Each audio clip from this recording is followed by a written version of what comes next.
Москва. Передаем важное правительство. Говорит Москва. Сегодня 22 июня, 4 часа утра.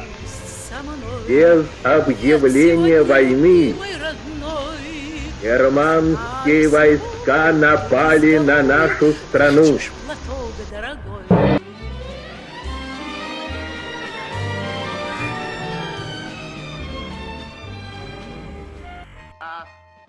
Советского народа против немецко-фашистских захватчиков.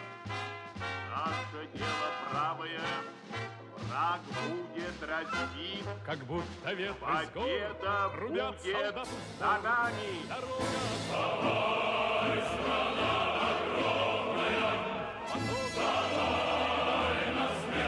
Соғыс қандай қатыгез сөз.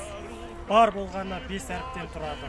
Бұл 5 әріптен тұратын соғыс миллиондаған адамдардың жанын қиып, қаншама адамдар мүгедек болып қалды. Сұрапыл соғыс 1941 жылы басталды.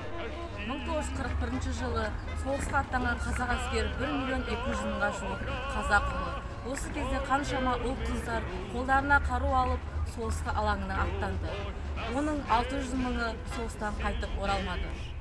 Жеңіс күнін қатысалайық бәріміз, жеңіс күнін тойлайық жастарымыз, осындай бейбіт өмір сыйлаған ардагерлер ағаларға мың алғыс.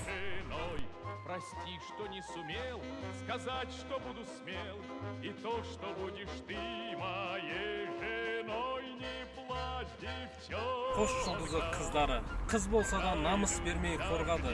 1941-45 жылдары адамдар өз елдерін қорғады. 1945 жылы 9 мамыр жеңіс таңы атты. Туған жерден жау табанын бездірген кеңес одағының әскері оларды Берлинге дейін қуып шықты.